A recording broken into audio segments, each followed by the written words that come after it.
오늘 함께 보실 말씀은 창세기 17장입니다. 창세기 17장이고요. 읽는 말씀은 1절, 한 절만 우리 읽을 거예요. 창세기 17장 다 찾아볼까요? 이제 되게 빨리 쳤네요.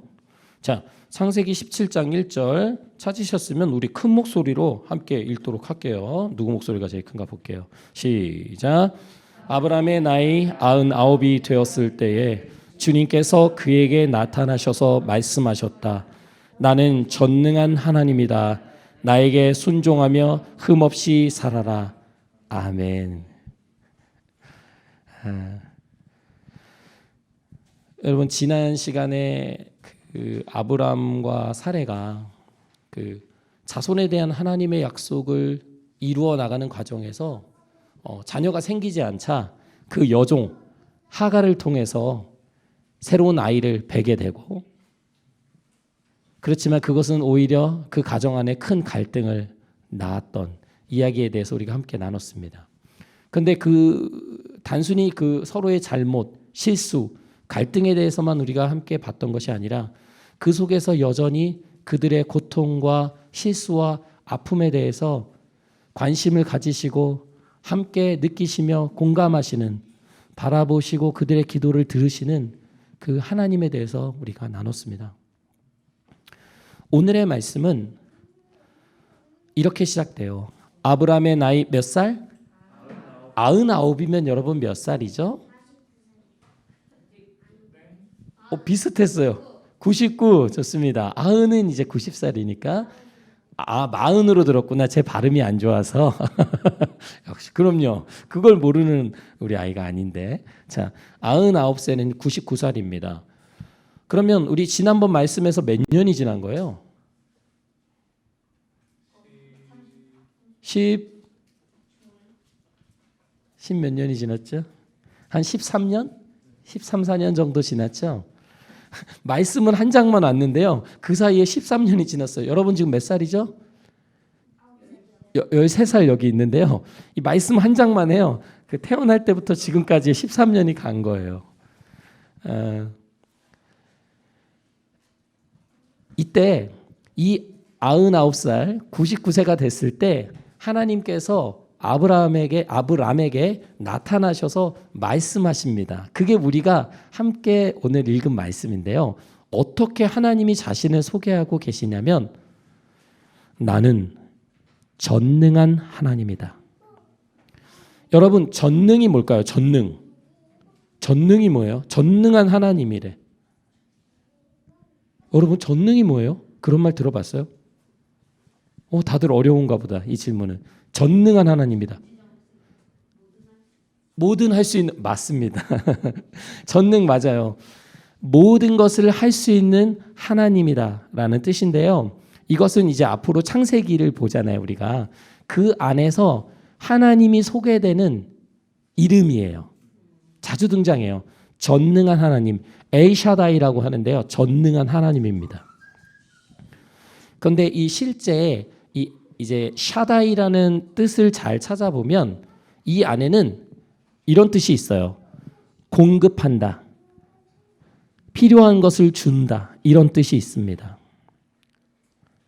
다시 말하면 전능한 하나님이라는 것은 오늘 하나님께서 나는 전능한 하나님이다 라고 말씀하시면서 나는 너희들에게 필요한 모든 것을 채울 수 있는 그런 능력의 하나님이다라고 자신을 소개하고 계신 거예요.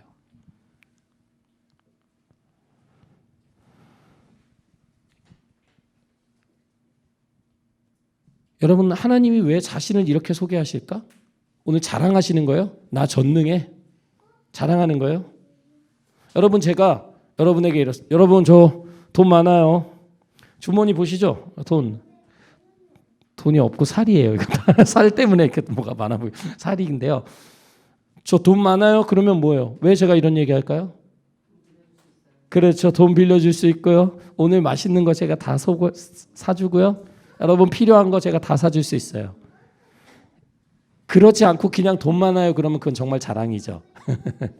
오늘 하나님이 나는 전능한 하나님이다라고 말씀하신 이유는 뭐냐면, 아브라함아, 나는 너의 삶의 공급자야. 너의 삶에 필요한 것을 채울 수 있는 너의 하나님이야 라고 하나님 자신을 알려주고 있는 거예요. 왜 하나님이 아브라함에게 이렇게 말씀하시냐면, 아브라함이 약속을 받았잖아요. 무슨 약속을 받았어요? 땅과 자손에 대한 약속을 받았는데 아직 땅도 없고요. 자손도 없어요. 자녀가 한 명도 없어요. 사라의 몸에서 난 자녀가 한 명도 없어요. 그러면서 또 13년이 또 지난 거예요. 여러분, 이 정도로 하나님이 약속을 안 이루어 주시면 우리는 어떨 것 같아요? 하나님 믿을까 안 믿을까? 안 믿어. 맞아요. 저도 하나님 못 믿을 것 같아. 말로만 약속해 주시고 이루어 주시지 않았잖아. 그리고 또 13년이 지났어. 이제는 아브라함이 아예 포기하고 살았어요. 그냥 하나님도 잊으셨고 나도 잊고 살고 그냥 마음 편히 살자. 그런데 하나님이 나타나셔서 다시 한번 어떻게 말씀하시냐면, 아브라함아, 나는 너의 모든 것을 공급하는 너의 하나님이야. 너는 나에게 순종하면서 흠없이 살아야 해 라고 말씀하세요. 여러분, 하나님이 오늘 아브라함에게 무엇을 요구하냐면, 나의 말을 순종하고 흠없이 살아라고 요구하고 계십니다. 여러분, 이것은 무슨 뜻이냐면, 죄를 하나도 짓지 않고 실수도 안 하고 실패도 없이 완전하게 살아가는 것을 말하는 것이 아니에요. 흠없이 살아라라는 것은 무엇이냐면, 너는 내 앞에서 살아. 너의 삶에 항상 너의 앞에 나를 바라보면서 살아 라는 말씀입니다. 조금 더 구체적으로 이야기하면, 나의 말에 순종하고 내가 기뻐하는 삶을 너는 살아라 라는 이야기예요. 하나님이 오늘 자신의 이름, 전능한 하나님이라는 이름을 아브라함뿐만 아니라 우리에게도 알려주고 계세요.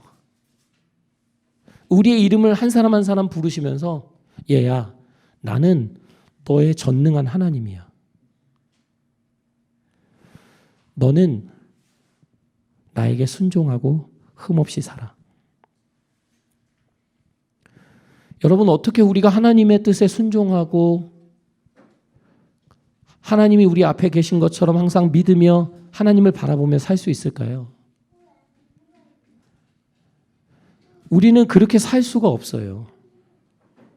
불가능합니다. 그런데 하나님은 아셨어요. 아브라함조차도, 그 믿음의 사람 아브라함조차도 하나님 앞에서 신실하게 살아가는 것이 어렵다는 거예요. 순종하며 흠없이 살아가는 것이 어렵다는 거예요. 그래서 오늘 하나님이 어떻게 이야기를 꺼내고 계시냐면, 아브라함아, 나는 너의 공급자야. 걱정하지 마. 두려워하지 마.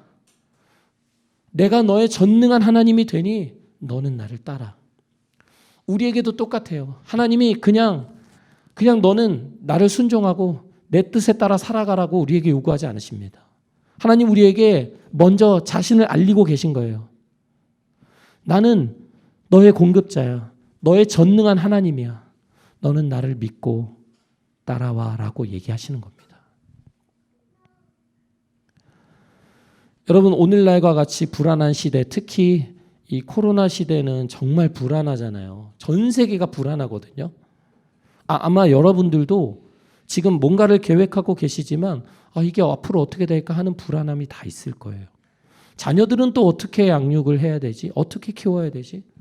우리 가정은 어떻게 꾸려나가야 되지?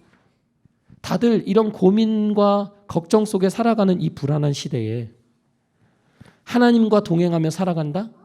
하나님의 말씀을 따라서 살아간다? 불가능합니다. 불가능해 보입니다. 하나님을 믿는 우리조차도 내가 나 스스로 자신을 지키기 위해서 애써야 되고, 하나님은 내가 믿는 분이긴 하지만 의지할 분은 못 된다라고 생각하는 사람들이 많아요. 그래서 하나님은 믿지만 내 삶은 내가 알아서 해야 돼 라고 우리가 분리해서 생각하죠. 그러나 그런 아브라함에게, 또 그런 우리에게 오늘 하나님은 전능하신 하나님, 모든 것이 가능하고 모든 것을 공급하실 수 있는 그 하나님을 알아야 된다라고 우리에게 먼저 말씀하고 계십니다. 우리가 그런 하나님을 알 때 순종하며 흠없이 주님을 따라갈 수 있다는 거예요.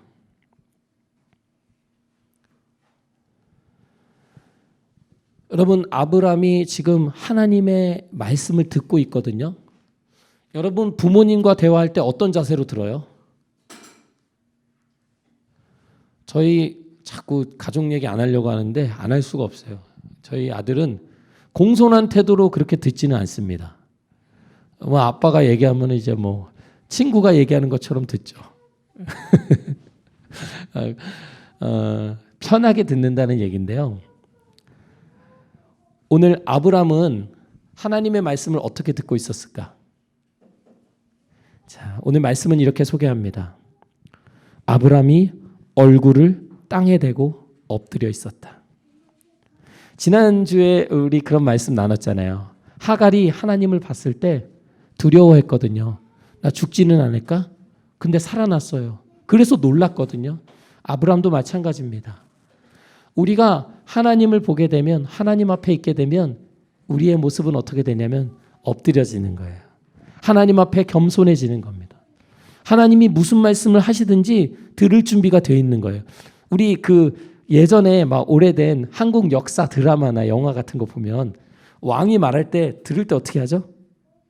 바짝 엎드려서 왕의 말을 듣잖아요. 똑같습니다. 이 하나님 앞에 엎드려 있는, 어떻게 보면 이게 예배의 자세인데요. 이렇게 엎드려 있는 아브라함에게 오늘 하나님은 새로운 이름을 주세요. 그동안 우리가 되게 헷갈렸어요. 아브라함이야, 아브라함이야.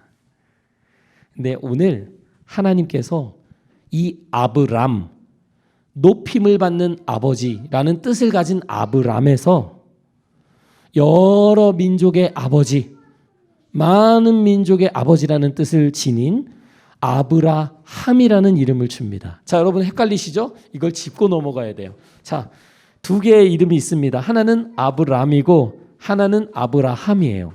자, 원래 이름 아브람의 뜻은 뭐다? 존귀한 아버지, 높임을 받는 아버지. 그런데 새로 이름을 받은 아브라함의 의미는 여러 민족의 아버지예요. 여러분, 이름을 새로 받았다는 건 무슨 뜻일까? 여러분, 이름 바꾸고 싶어요? 안 바꾸고 싶어요? 이름 마음에 들어요? 나 바꾸고 싶은데? 저는 어릴 때 이름 때문에 놀림을 너무 많이 받았어요. 이름이 웃기잖아요. 웃기지 않나요? 안 웃겨요? 한 달 후라고 막 되게 많이 놀림 받고요. 한 달 후에 보자 막 이렇게 하면서 놀림 많이 받고, 그것만이 아니에요. 달자에다가 막 달똥이도 있었고 달용이도 있었고 달봉이도 있었고요.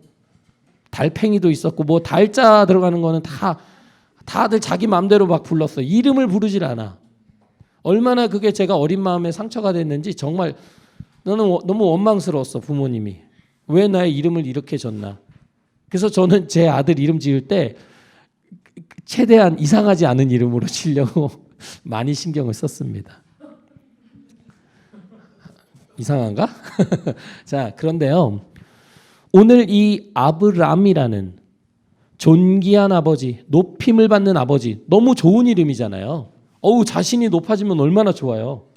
이렇게 멋진 이름을 하나님이 바꿔주십니다. 어떻게 바꿔주셨냐면 여러 민족의 아버지. 여러분, 새로운 이름을 받았다는 건 무엇이냐면 새로운 사람이 됐다는 얘기예요. 새로운 인생을 산다는 얘기예요. 하나님이 아브람을 향해서 가지고 계셨던 그 계획, 큰 그림을 새로운 이름 안에 담아내신 거예요. 아브라함, 너는 모든 민족의, 여러 민족의 아버지가 될 거야. 여러분, 하나님께서 우리를 어떻게 부르신다고 생각하세요? 당연히 하나님께서 우리의 한 사람 한 사람 이름을 불러주시지만 그것뿐만 아니라 하나님은 우리에게 또 다른 이름 하나를 주셨어요. 그게 뭐냐면, 따라해볼까? 나의 아들. 오늘이 이제 고난 주간이잖아요. 예수님께서 십자가에 달려 죽으셨어요. 누구를 위해서? 사람들의 죄를 위해서, 사람들을 위해서, 우리를 위해서, 나를 위해서. 나의 죄를 대신해서 예수님께서 십자가에서 고통당하셨어요. 그런데 이 고통과 아픔의 사건을 통해서 하나님은 우리를 나의 아들, 하나님의 자녀로 우리를 삼아주셨다는 얘기예요. 그것은 아브라함이 된 것처럼 우리가 그전에는 하나님의 자녀가 아니었지만 이제는 새로운 하나님의 자녀가 된 거예요. 하나님은 우리에게 새로운 이름을 주신 거예요. 우리가 이제는 그렇고 싶지 않다, 그렇게 살고 싶지 않다라고 아무리 말해도 하나님은 우리에게 너는 나의 자녀다라고 말씀하고 계신다는 거예요.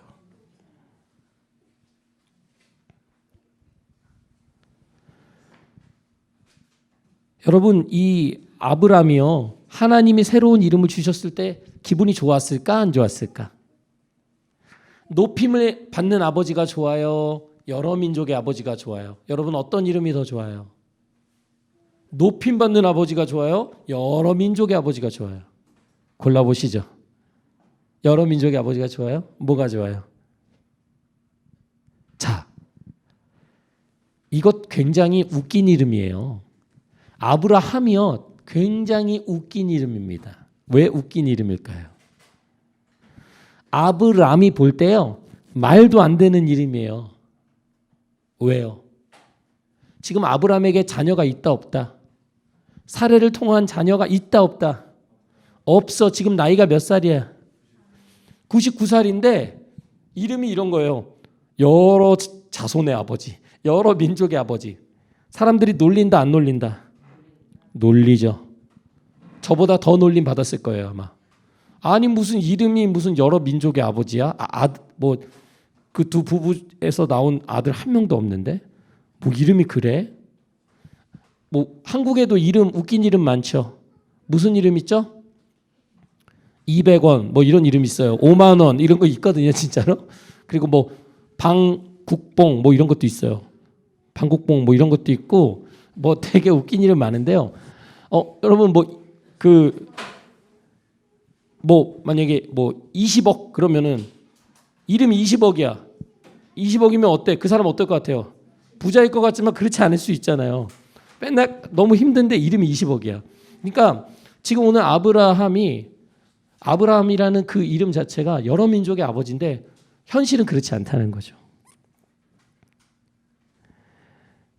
여러분, 우리도 마찬가지예요. 하나님이 우리에게 너는 나의 자녀다, 너는 나의 백성이다라는 새로운 이름을 주셨지만 어찌 보면 사람들이 우리를 바라볼 때, 또 우리가 나 자신을 바라볼 때 그런 이름이 뭔가 어울리지 않아 보일 수가 있어요. 내가 하나님의 자녀야? 내가 하나님의 백성이야? 이런데? 내 지금 모습이 이렇게 형편없는데? 가진 것도 없죠? 여러분, 가진 거 없잖아요. 많아요?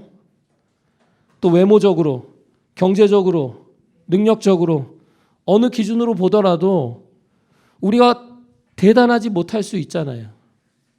사람들이 그럼 인정해 주지 않잖아요.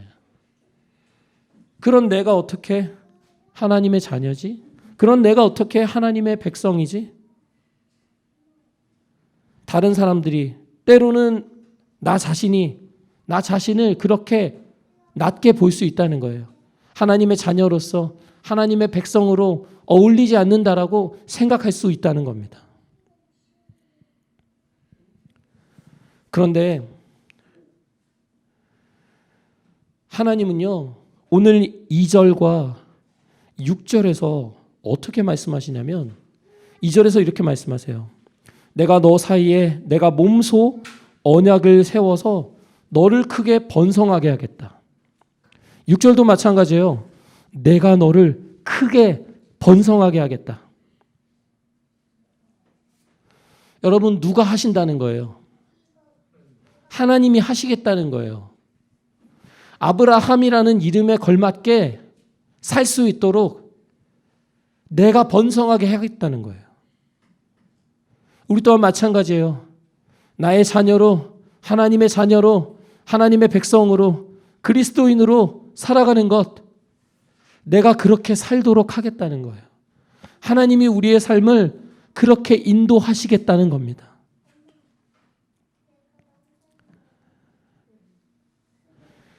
자손을 주시겠다는 하나님의 약속 앞에 여전히 믿지 못하고 포기하고 있는 이 아브라함에게 하나님은 새로운 이름을 주시면서 일방적으로 내가 너를 크게 번성하게 하겠다. 풀어서 얘기하면요, 뭐냐면요, 이런 거예요. 아브라함, 내가 알아서 할게. 내가 알아서 할게. 라고 강하게 말씀하고 계시는 거예요. 여러분, 예수님을 믿고 따라가는 우리를 향해 오늘 하나님께서는 나의 아들아, 나의 딸아 라고 우리를 불러주고 계십니다. 그럼에도 불구하고 우리가 그 약속을 여전히 믿지 못하고 있는 것은 아닌지 우리 스스로의 믿음을 돌아볼 필요가 있어요. 여러분, 우리에게는 자신을 잘 평가하는 그런 지혜가 필요한 것이 아니라 어린아이와 같이 우리가 부족함에도 불구하고 연약함에도 불구하고 우리를 자녀 삼아주시는 그 하나님의 은혜를 믿어야 합니다.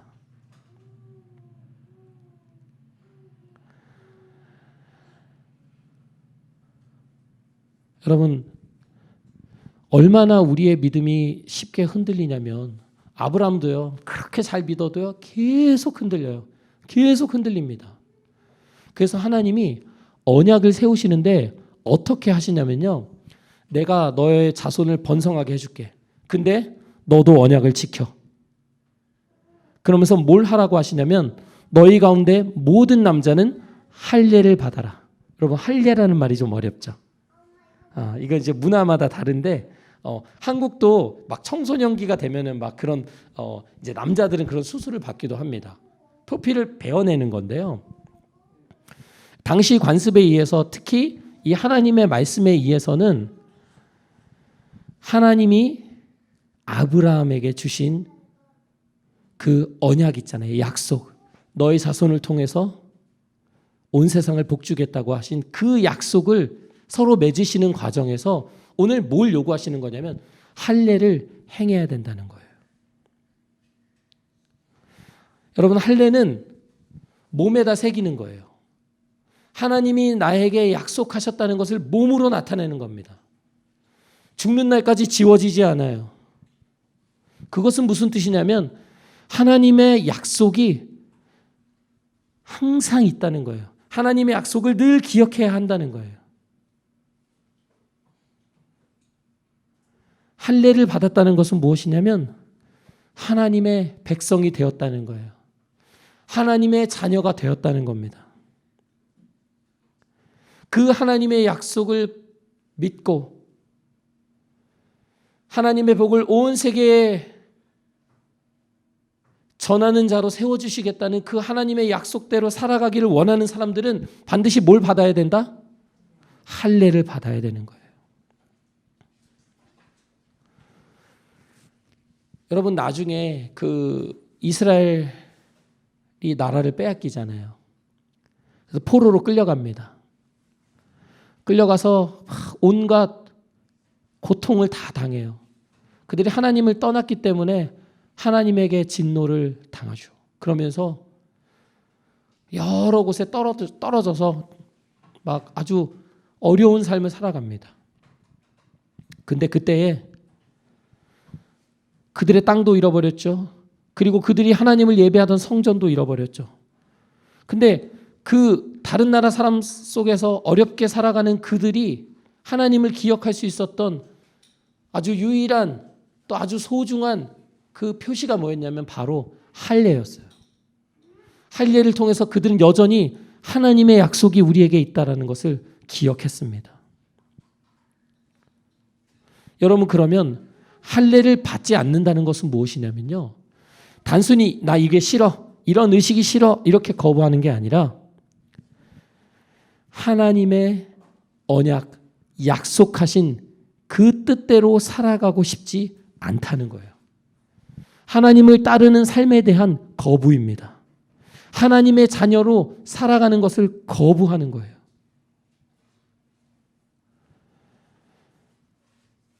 여러분, 오늘 저희가 이제 고난주간을 맞이해서 이 창세기를 통해서 함께 예수님을 통해 우리에게 주어진 구원에 대해서 이야기를 나누고 있는데요. 여러분, 할례를 받는다는 것, 또 오늘날 우리가 이해한다면 그것은 우리가 예수 그리스도를 믿는 것을 고백하는 것입니다. 오늘 굉장히 재밌는 이야기가 있어요. 뭐냐면 할례를 누가 받아야 되냐면요, 모든 남자가 받기는 하는데요, 거기서 끝나는 게 아니고 너희 집에서 태어난 종들, 외국인에게 돈 주고 사온 종, 너희의 자손은 아니더라도 너희와 함께 하고 있는 모든 사람은 할례를 받아라, 이렇게 이야기하거든요.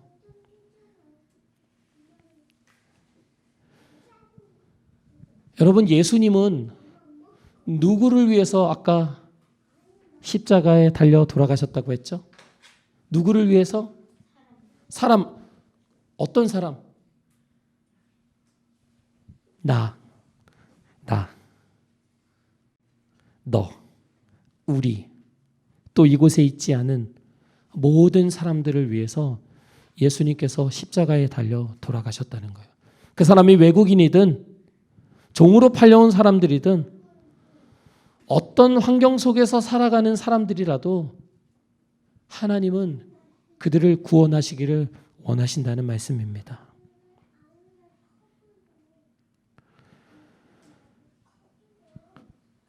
여러분, 하나님께서 아브라함에게 또 사레에게 아들을 낳아주겠다, 너로 인해서 아들이 날 것이다라고 약속하시거든요. 근데 여전히 아브라함과 사레가 이것을 받아들일까 못 받아들일까? 못 받아들여요. 이제는 나이가 너무 많아도 너무 많아요. 도저히 하나님의 말씀을 믿을 수 있는 상황이 아닙니다. 그래서요, 아브라함이 어떻게 됐는지 아세요? 하나님의 그 이야기를 듣고 웃었어요. 여러분, 그 전능한 하나님이 말씀하시는데 아브라함이 웃었어요. 왜 웃었을까? 그렇죠. 지금 99살인데 내년에 아들을 주신대. 말이 돼, 안 돼? 안 돼. 여러분이라면 어떻게 했을까? 어떻게 했을 것 같아, 하나님한테? 100살의 아이가 날 거야. 어떻게? 따졌을 거예요? 아니면 똑같이 웃었을까? 저도 안 믿었을 것 같아. 하나님의 약속이 현실적으로 도무지 받아들이기가 어려운 거예요. 그러니 웃음이 나오죠. 여러분, 그런데 재미있는 건 하나님은요, 우리 삶에 받아들이기 힘들고 정말 웃을 수밖에 없는 그런 일들을 하나님은 행하시는 분이에요. 여러분, 하나님은 우리의 생각대로, 우리의 상식대로 움직이고 역사하시는 그런 분이 아닙니다. 오늘 하나님은 당신 자신을 전능하신 하나님, 공급하시는 하나님이라고 말씀하고 계세요. 하나님은 우리가 말도 안 돼, 이런 일은 있을 수 없어라고 포기하고 있는 그 순간에 일하시는 하나님이십니다. 웃음이 나오죠. 여러분, 우리는 우리 삶에 대해서 특별한 그림이 다들 없을 거예요. 뭐 이거 하고 싶어 이런 건 있지만 큰 그림이 없을 겁니다. 그냥 우리 평범하게 살기를 다 바라죠.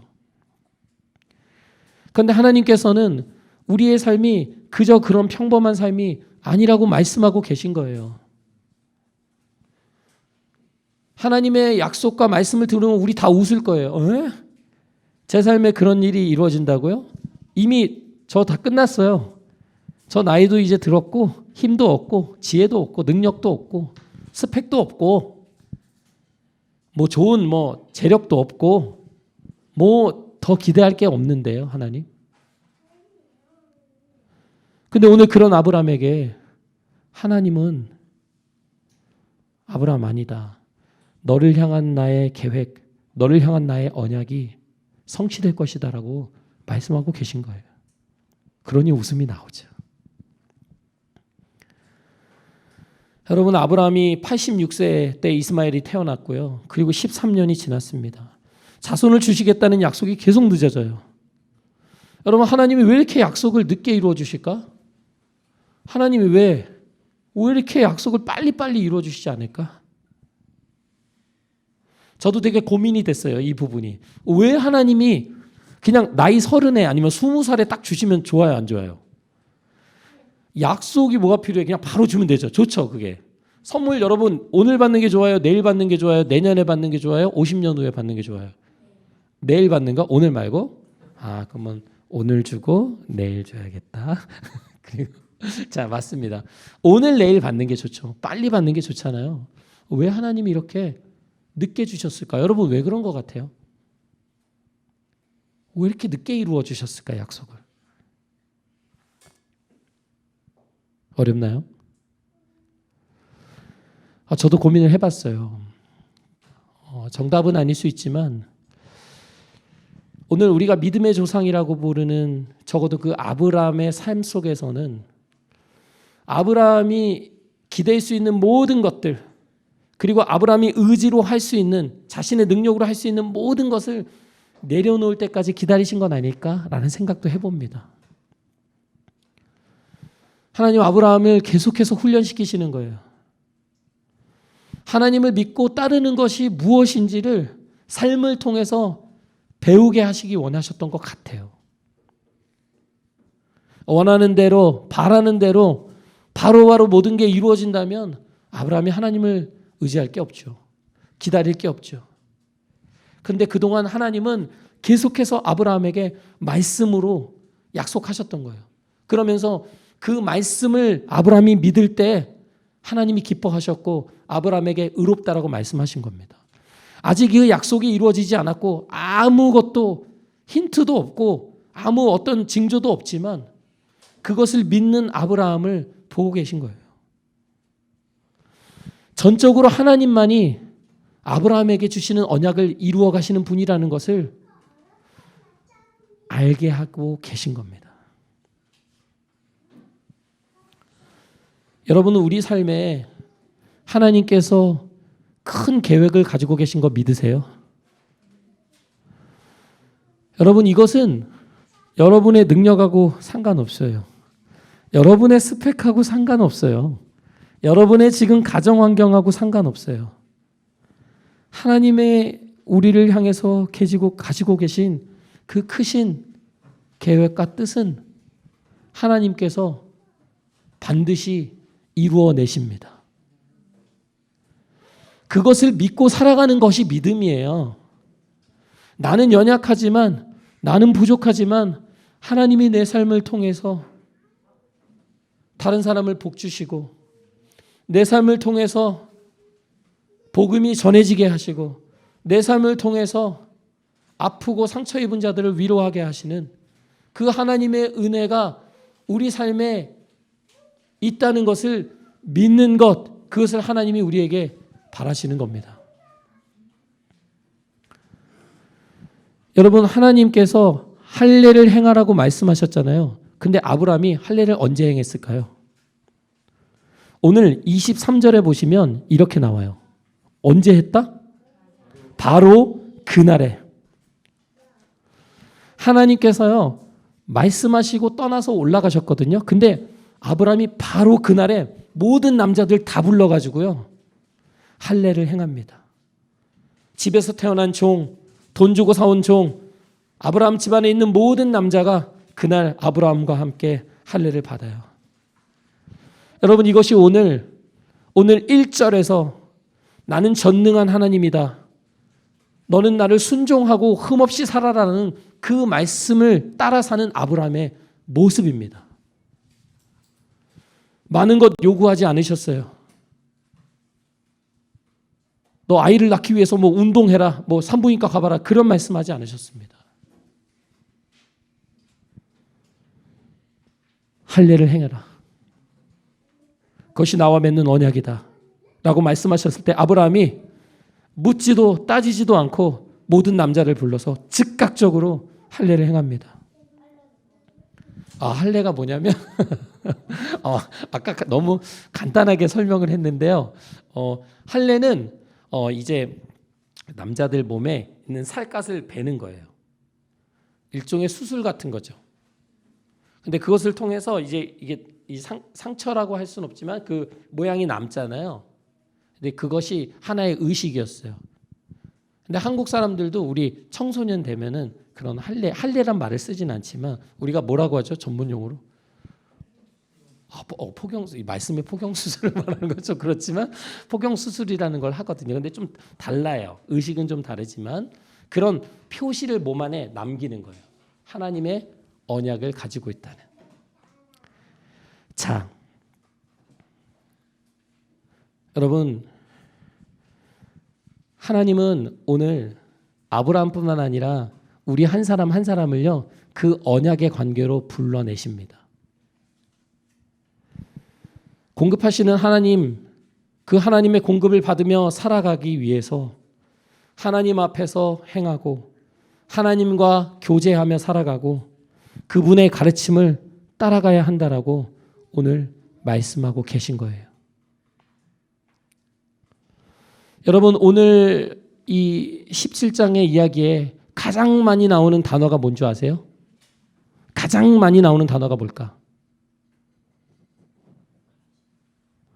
이 17장에 가장 많이 나오는 단어예요. 계속 나와요, 이 단어가.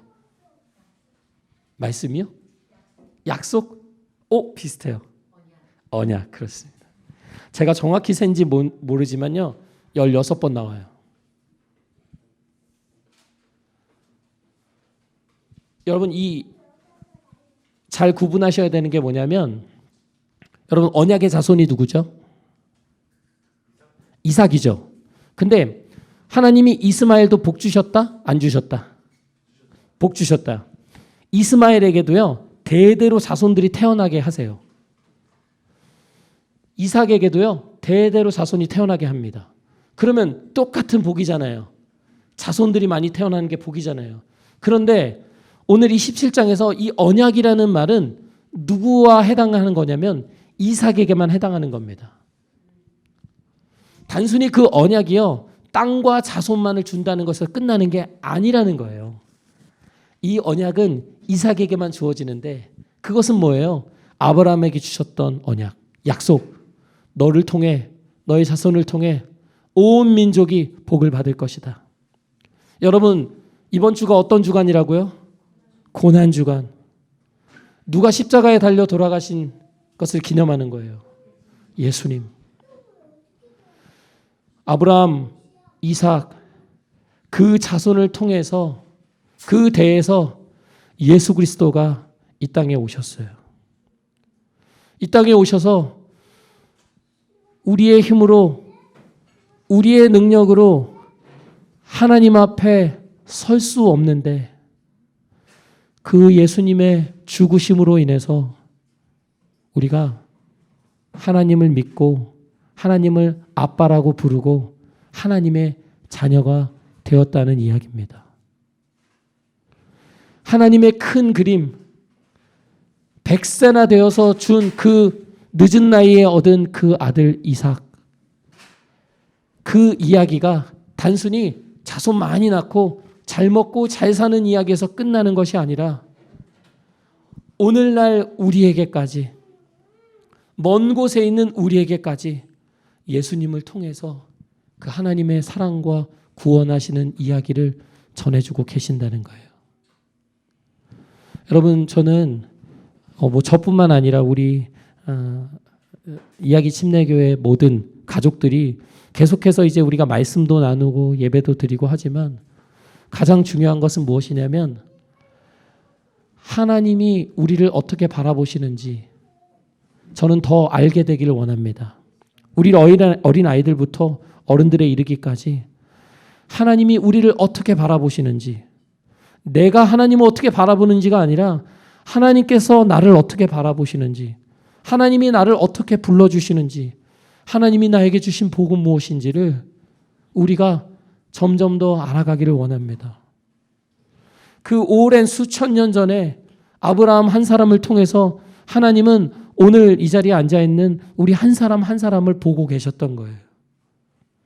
그 이삭의 자손을 통해서 예수 그리스도가 모든 인류, 모든 사람을 위해서 십자가에 달려 죽으신다는 그 구원의 이야기를 하나님이 그리고 계셨다는 겁니다. 여러분, 하나님이 여러분 사랑하시는 거 믿으세요? 오늘도 우리와 함께 하시는 거 믿으세요? 우리가 하나님의 누구? 자녀라는 거 믿으세요? 하나님은 우리가 하나님의 자녀이기 때문에 우리를 사랑하시고 우리의 삶을 늘 지켜주시고 그분의 뜻에 따라 살아가도록 하나님은 반드시 우리 삶에 하나님의 뜻을 이루어내실 겁니다. 우리 함께 기도하시겠습니다. 하나님, 감사합니다.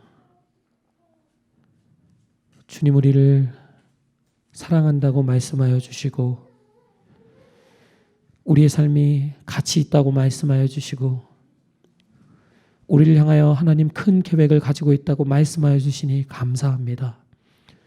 하나님, 오늘 이 자리에 나와 함께 예배한 우리 연약한 귀한 이야기 침례교회 가족들 삶 안에 전능하시고 크시고 날마다 채워주시는 그 하나님을 믿고 따르며 의지하며 살 수 있도록 하나님 한 주간도 인도하여 주세요. 감사드리고 예수님의 이름으로 기도했습니다. 아멘.